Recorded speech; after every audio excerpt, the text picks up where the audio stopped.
Vamos estudar a lição da Escola Sabatina. Hoje é 23 de setembro, sexta-feira. Nós estudamos essa semana Cristo do Crisol. Dia 17 fala que Jesus escolheu vir salvar o pecador. Deu um relance aqui de tudo que iríamos estudar essa semana. Ele resolveu correr o risco. Que risco? Risco do ser humano pecar? Não. Este não era tanto o risco. O risco de ser mal interpretado. Não só pelos seres humanos, mas por toda a hoste celestial. Mas ele correu o risco. O risco de ter que vir a esse mundo e sofrer o peso de todo o pecado para salvar a humanidade. A separação com Deus. São decisões difíceis. Nós vimos no domingo os primeiros anos de Jesus, como ele vivia. Jesus nasceu numa manjedoura. Desde bebê, já excluído da sociedade. Não tinha lugar para ele. Ele era pobre, de uma cidade pequena, do interior. Ele não tinha um status social. Pode sair alguma coisa boa de Nazaré? Olha o preconceito que existia da cidade de Nazaré. Imagina dos seus habitantes, imagina de um rapaz que saiu dali e com seu conceito duvidoso com relação à sua paternidade. Como pode ser o Messias? Ele foi desprezado, rejeitado e até ignorado. Por quê? Porque se declarou: eu sou Deus. Quem vê a mim, vê o Pai. Eu sou Deus. Quiseram matá-lo por causa disso. E era mentira isso? Não era. Mas foi perseguido por causa de uma verdade. Jesus expele os demônios e eles acusam que aquilo foi feito pelo poder do demônio. Deve ter doído muito Jesus isso. Porque falar mal do Espírito Santo, aquele a qual todos nós dependemos para sermos convertidos ao sacrifício de Jesus Cristo, não tem como não ficar triste. Jesus lhes declara ser o Messias. Então eles queriam matar Jesus. Como você, um Zé Ninguém, vem falar para nós que é o Messias? Isso aí é uma blasfêmia. Desprezado e rejeitado. Quantas vezes eu quis reunir todos vocês como uma galinha junta seus pintinhos debaixo das asas para proteger, para ajudar, mas vocês não quiseram. Na terça-feira, Jesus no Getsemane. Jesus agora é ignorado pelos próprios discípulos. Jesus escolheu 3 discípulos mais chegados, Pedro, Tiago e João. Vem aqui comigo para me fazer companhia nesse momento difícil. Eu preciso de vocês. Jesus, na sua humanidade, precisava de um amigo, de um ombro amigo para chorar, para extravasar o seu sentimento.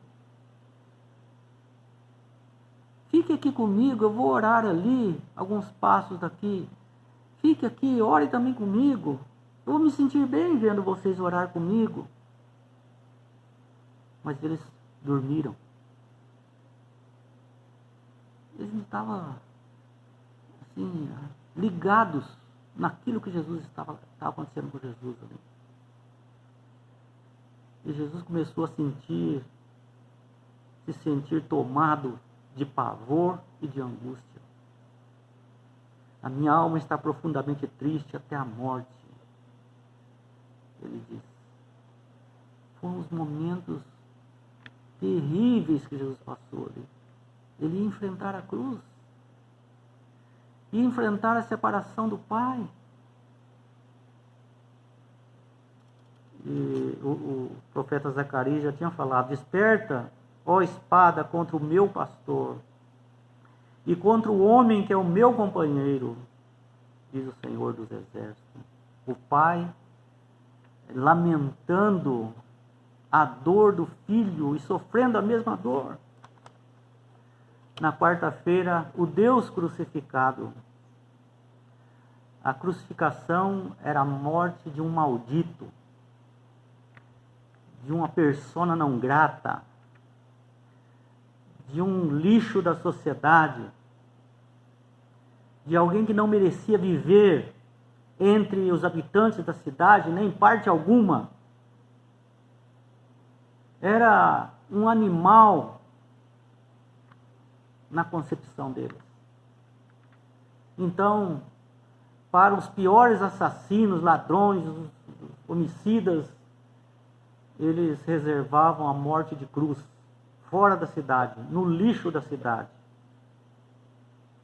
E ali colocava a cruz e não matavam eles diretamente. Deixavam eles ali morrer. Quebrava as pernas e deixava ali para morrer. Para sofrer, sofrer, sofrer. E não tiravam da cruz.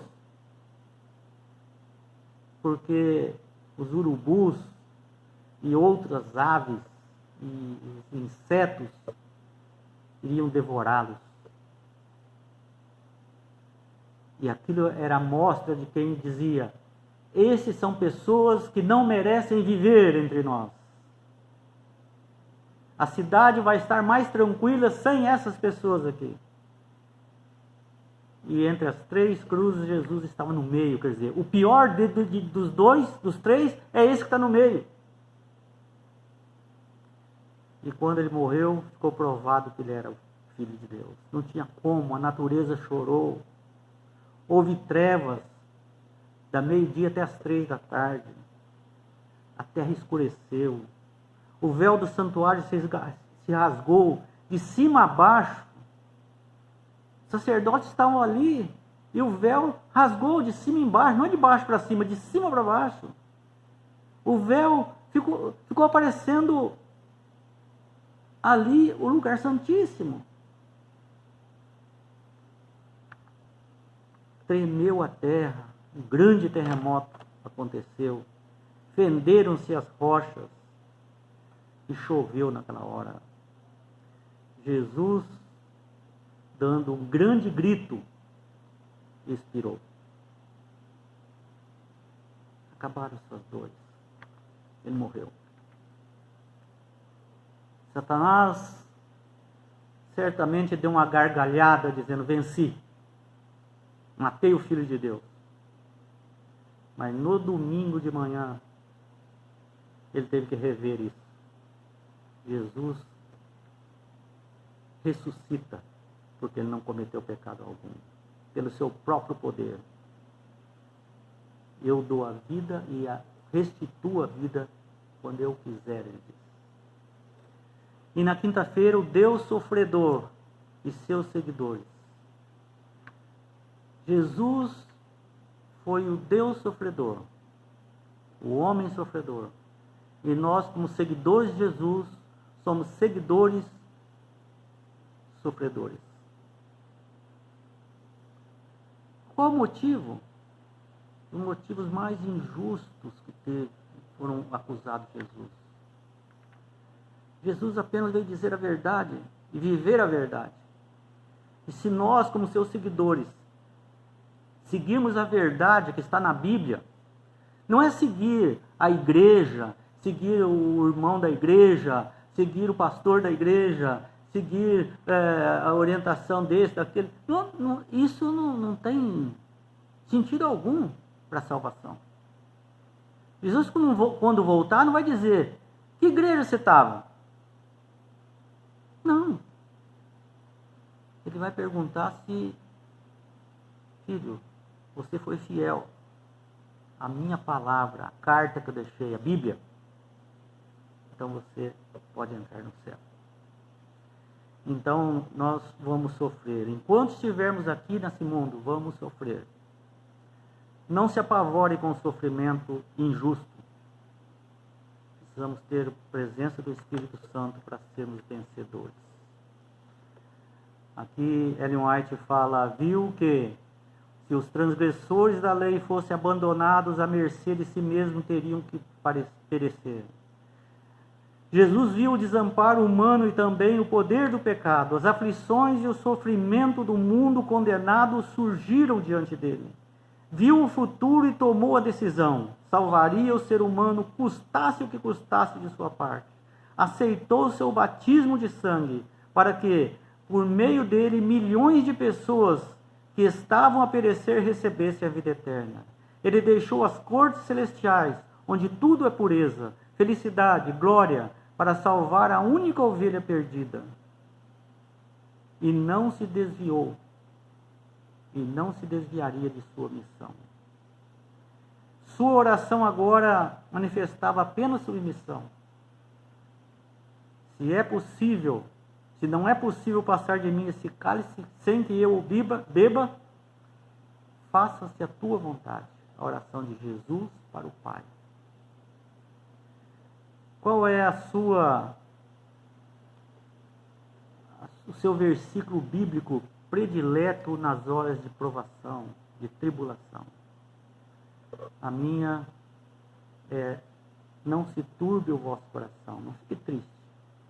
Creia em Deus, creia também em mim. Na casa de meu Pai há muitas moradas. Se assim não for, eu vos teria dito, pois vou preparar lugar. E quando eu for e vos preparar lugar, voltarei.